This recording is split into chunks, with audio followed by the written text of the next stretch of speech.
Lying to Millions. And I am here with my dear friend, client, brilliant mastermind leader, Paul. And welcome, Paul. I just want to say thank you for being here today. It's really exciting to be here with you, Jay, as well with everyone that are tuning in. Yeah, we have, this is really like our inaugural broadcast of Mastermind to Millions podcast.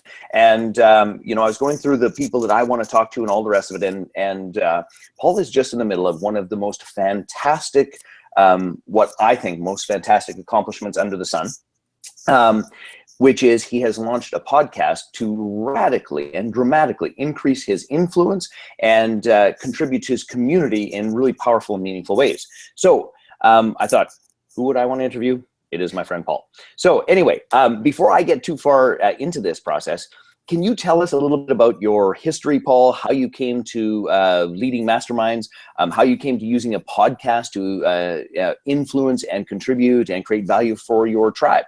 So give us some background. So it all started last year when I was working full time, and then I went into creating a business, which was Sound of Prana, to help people transform their lives. In essence, it's all about helping people create their dreams. Now, I didn't know that much in terms of being my own, like having my own business, although I had studied businesses because I was an auditor for several years.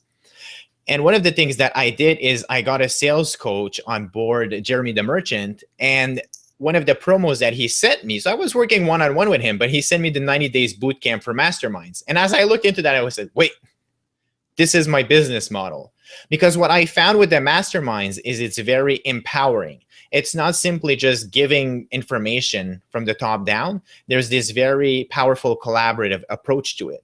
So as soon as I saw that, I signed up to join your mastermind, and that helped me from the very start to do the perfect positioning, to understand what I wanted my business to be like. And then as I started engaging in masterminds myself, I mean, I'm part of one of your lead programs, then that really helped me understand what I needed to do to create all the pieces of my business. As that was happening, I was having an astounding level of success with my premium mastermind. So I was going to do, something once a month, perhaps $30, something like that. And as the journey was advancing, I realized that really what I was there to do was to provide the maximum value to my tribe. So working with you as well as with everyone else in the boot camp, I designed what I call the Creative Breakthrough Mastermind. And in there, it's working with entrepreneurs, build their dream business and projects over 12 months as we go and we journey together on our spiritual path. So we go in the Amazon, we do a vision quest in the desert, we do dream building retreats, working with native ceremonies, combine all of this, and it scared me so much. I was terrified. And then you knocked it out of the park, though. Yes, I did. I mean, there was a lot of hard work because I had zero influence. I had no connections in that realm. I knew almost no entrepreneurs, and I certainly wasn't known to be someone as a spiritual leader. That was not what people knew me for. They knew me for bookkeeping. Spiritual leader, bookkeeping, almost the same. So, Paul, this is one of the reasons why I really wanted to interview you, and to pick your brain and have you share with people, because if I get one email a day, I get 10 emails a day that sound a little bit like this. I don't have a tribe. I don't know the people that I want to serve, and where do I find them, and how do I do it? And I always say, it's like, look, they're not hiding behind a bush. We've got, and you're not going to meet them hiding behind your computer. So, so you went from bookkeeper to a leader of a community of spiritual adventurers. And approximately how long did that take, if you were to put a time frame around it? Everything now has been 7 months. And where everything dramatically exploded has been in the last 6 weeks. Wow. That's where my tribe multiplied 10, 20-fold. And the reason is I was always focusing on creating as much value as possible. So I was doing Chocolate and Dreams, which is an amazing event where you gather people, you eat chocolate, you drink perhaps wine or coconut water, And then you talk about what are our ambitions? What are we here to create in our lifetime? And how can we get support from the people that are here? So I was doing a series of that just to build my network and provide value to my community. But where everything became a game changer is after we did the retreats. I was with you at the JVology in January in the Rockies. And I was also doing the lead program with you as a follow-up. And then the idea from the spiritual voice came as a result of our work together and a series of dreams that I am extremely blessed that I had that laid out the template for this. And it's a platform to create maximum value to everyone involved in the community. Okay, so I must pause you because something that I think you and I and most people who participate in our boot camps and all those programs take as a given, and I think this is the part where I think sometimes starting entrepreneurs get lost, honest to goodness. You said it 4 times in a row, Paul. I wanted to create value with my community. I wanted to connect with my community, and I wanted to create value. And that, so here's the I want to just underline what you have said and say ditto, is that if you want to meet people who fit your profile of who you want to serve, it's your job to create value for them. And if you are not creating value for them, you're frankly irrelevant and useless. And I'm not trying to be an ass about it, but it's true. Time and again, we have a bunch of entrepreneurs. It's like, hey, can I sell you something? Hey, can I sell you something? Hey, can I sell you something? And honest to goodness, that's mainly irrelevant and useless. And you've been a shining example of this idea of creating value. And and I want to start talking about your podcast, which you are knocking it out of the park of. Even your podcast and the community you were creating around the podcast, and the podcast is called The Spiritual Voice. That entire thing has been oriented around how to create value and how to have the community participate to create value. So can you tell us a little bit more about the podcast and its role in creating value for your community? Yes. And the first piece that I want to add about the value is, let's just think of it this way. If you're not creating value and you're engaging in a relationship with someone and you're receiving, you should actually be paying them and not the other way around. Well put. So now that we've said that, because I think it's very important. I mean, if you just think about it for a second, you will probably agree with this. So with the podcast, how it's happening is that I'm having experts from all spiritual paths show up as guests on it. There's 3 shows a week, Tuesday, Thursdays, as well as Sundays. So the first piece is it's providing them a platform to share their message, to connect with our audience. Now, as part of the podcast episode, we have the expert provide a technique or a practice that the listeners can apply immediately in their lives to have a direct experience of what we're talking about. So now this is providing additional value to the listener beyond any other podcast where you just tune in, you get advice, but you're not too sure on what to do with it. Once we have this set up, then there is a community piece where I am actually helping the expert promote themselves. So we're finalizing the resource page now, but I'm providing advertising for the experts that are interested in that and that participate in the podcast. In addition, we have what we call the Spiritual Voice community. In the community, yes. Just so you know, Paul, I'm actually just showing that on the screen right now so that people can get a sense of what that site looks like and all of those pieces. Yes. So as what you're seeing here is even the unlock exclusive content, I'm doing additional interviews that are outside of the podcast to continue providing value to the audience. So what we're doing with the community, it's a place where everyone across the globe can come, can practice their spirituality in a place where there's no dogma, there's no codes about what is wrong, what is right, but it's all about collaboration in real time and exchanging knowledge. So then the guest experts on the podcast all contribute in the community platform. So everyone is doing live content, providing free books. They're doing paid content from their different programs, and they're engaging actively with the community members. So that takes all of the contribution from the podcast in a collaborative environment. And I'm engaging directly with what I call the 50 founders. So the 50 founders are people that believe that we need a space that is global for us to connect with like-minded people that are spiritual seekers, for us to share, for us to grow in a safe environment where we can explore more than simply yoga or perhaps Buddhism, which is unfortunately what I've been seeing in a lot of cities. So I want to just jump in for a moment or two, because again, sometimes I think entrepreneurs miss the most obvious thing dangling in front of our nose, is that in the description that you just gave, and a bit of the page that I was just showing, is that the value proposition, and this is where influence, relevance, significance grows, is that the value proposition is actually really threefold, if I heard it correctly. So number one, if I'm a spiritual adventurer, I get to come here and I get to have an accepting and broad-based community where I get to say, hey, this is what I'm working on, this is what I'm interested in, and there's a whole tribe of people who are, I'm going to use your word, dogma-free, to explore connecting with self, God, spirit, universe, however we want to think about it. So that's the first value proposition, and that, by the way, is all free, correct? They get to listen to the podcast, they get to have exposure to those things, they get to do that, away they go. Yes. Yes. Okay.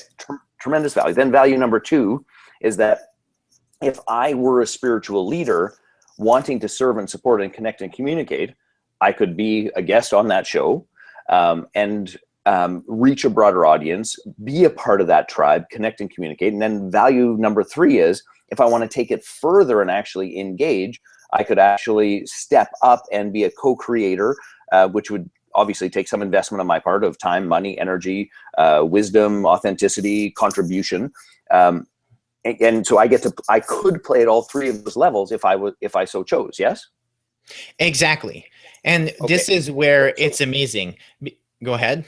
Well, I just need people to understand, because I know you get this as a given, and I think that our listeners don't, given the number of emails I get about this. So, gang, if you're at home thinking to yourself, how on earth could I contribute to my tribe? How on earth could I get found by my tribe? How on earth could I make a difference to my tribe?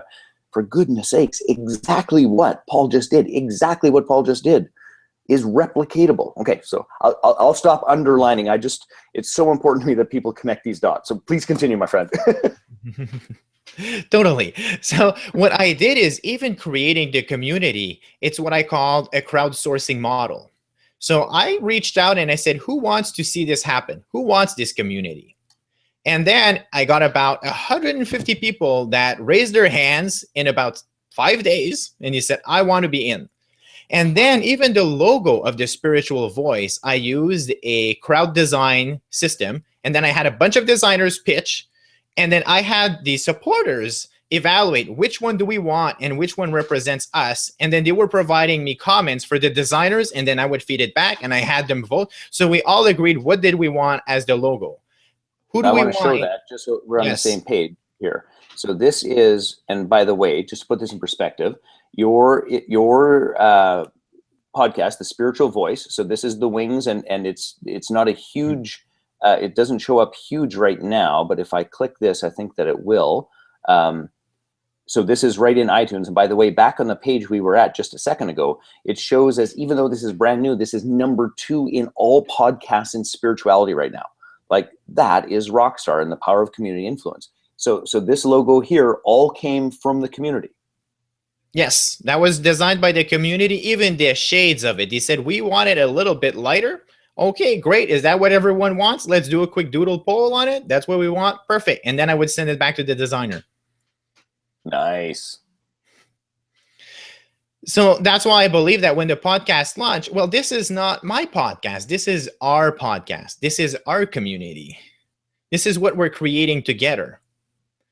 And then to use the mastermind model that I learned from you, which I believe is fantastic for the spirit of what is being created here, with the 50 founders, for a full month, we're going to be masterminding together on what flavors do we want this community to take? How will we ensure that the members can engage together? How are we going to be able to practice in real time? We're also having a 3-day retreat on September 30th to October 2nd. What do we want in that retreat? How do we greet people? How do we welcome each other?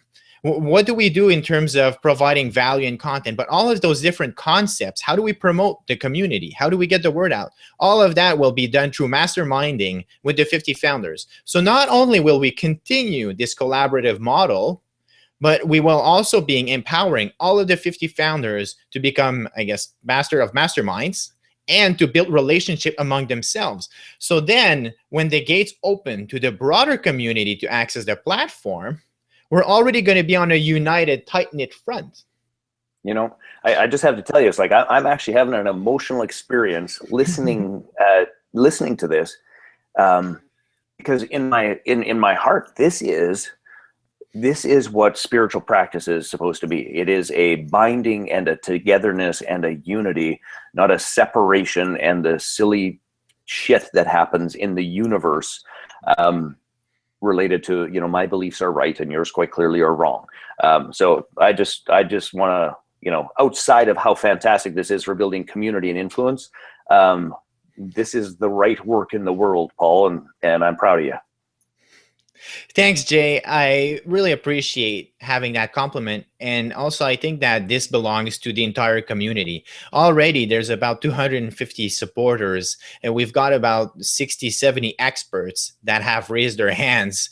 And there's 100 people that are saying, I want to be participating in setting the foundations of this. So again, I feel like I'm more of a channel flowing and guiding this, but I can't really take the full credit. Even the idea came out of a dream, so it's hard to take it personal. Well, and I totally get that. And the other side of it is, all dreams need a vessel, somebody who's going to carry it forward, somebody who's going to make space, somebody's going to feed it and fuel it with energy, and that is not a role to be underestimated, in my view. So. What else do you want to? So if I was somebody at the starting stages of launching a mastermind, building a movement, contributing to a community, and I'm sitting there going, what the heck do I do?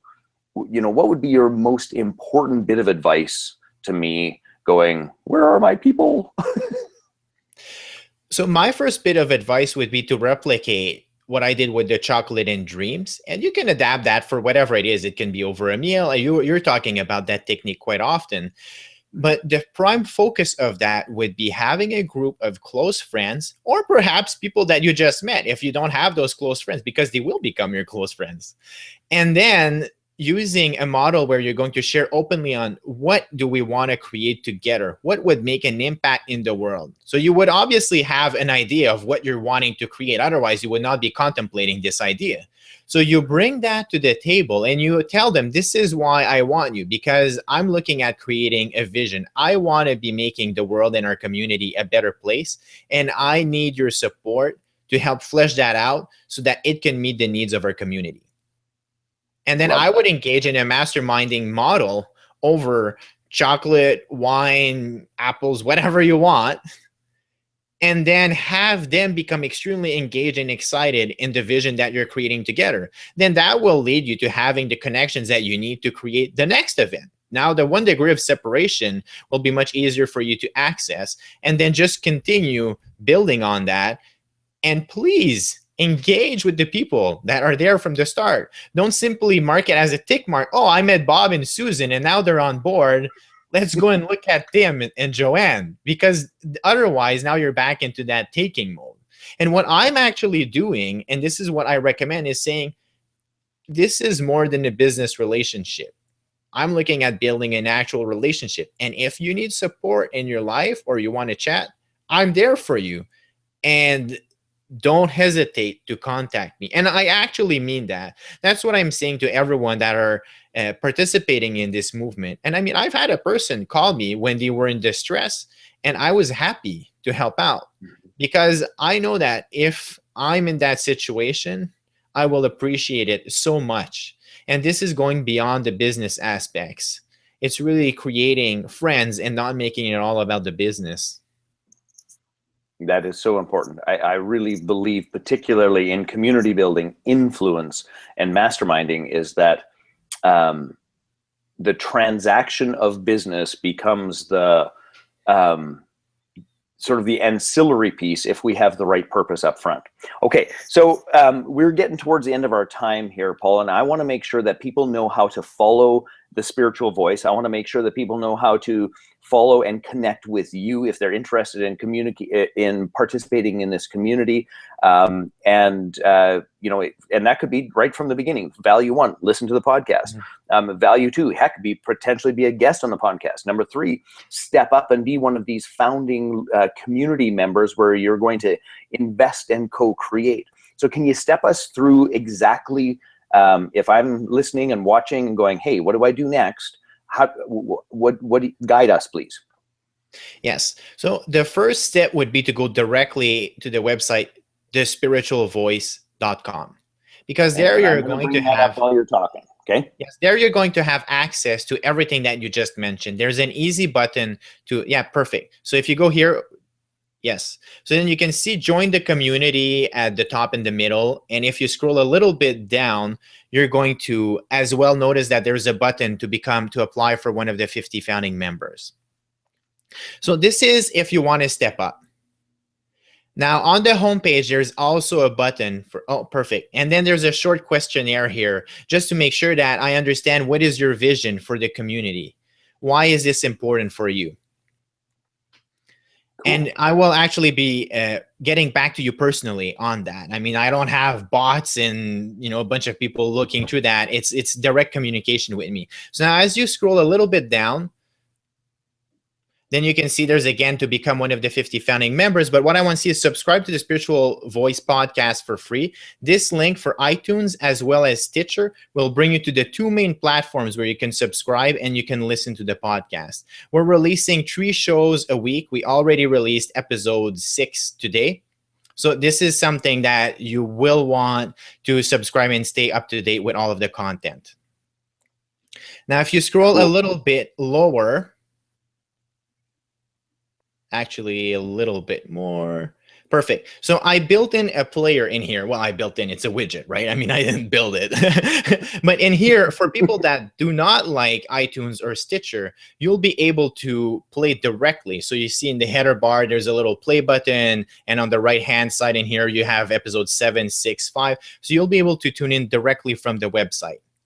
So all of those means will allow you to be in touch with me. And as in most websites, at the very top of the website, well, actually on the right side, there's the Facebook. So you can connect. Before we go, yes. Yeah, we gotta like the page. There we go. Like. Oh, stay. There we go. And then at the very top, there's also a contact area. And then there you have all of my links. You can send me a direct email. I would love to hear from you and connect with you. Even if it's brainstorming ideas about your mastermind, I'd love to do that. I've already had several people approach me. You've got all of the links for Facebook, Twitter, and all of these different cool things to get in touch. That's outstanding. Outstanding. All right, my friend, I got to get back to where I can see you. And, I just want to, I got to click the right button here. So I just want to say that there are a whole bunch of things that I want to encourage anyone who is interested in building community, scaling influence, making a significant difference, is that Paul has done this all in 7 months, created fantastic mastermind groups, has become a leader in his field, has been in the top, well, he's the top 2. You were actually top 1, I think, at one point, wasn't it? On Saturday morning. Yes, on Saturday morning. That was day 6. I was top 1. Yeah, like the top podcast in the entire spirituality realm of iTunes. Like, that's a monumental accomplishment. And I just need you to understand, if you're listening to this, yes, he's a smart man. Yes, he is kind and giving, all the rest of it. But he created this out of contributing value. And that's one of the reasons why I have just epic respect. And I wanted to speak with you first on this topic. So on that note, my friend, I just want to say thank you. It's great role modeling. It's great work in the world. Anything you want to share as a final thought? Yes. What I encourage you to do is to take one small action every single day. And there is a reason for that. That can be thinking about your project and what you want to be creating for 30 seconds. But as long as you're taking one tiny step forward, you're going to reach your goal. And that's basically how you do it. As soon as you stop, well, you're not moving anymore. And it doesn't have to be gigantic. Just thinking about it will help you move forward. And this is what I encourage you to do. And get in touch. I'm a pretty social guy. I love to talk with people. And I also want to thank you, Jay, for this opportunity to share about the spiritual voice with everyone and how the listeners can actually create their own masterminds. Absolutely. All right, gang. So go and visit the Spiritual Voice podcast. Subscribe. Reach out to Paul. You'll be thrilled that you did. And Paul, thank you from the bottom of my heart for being with us. I truly appreciate it. And this is Mastermind to Millions podcast, episode 1 in the bag.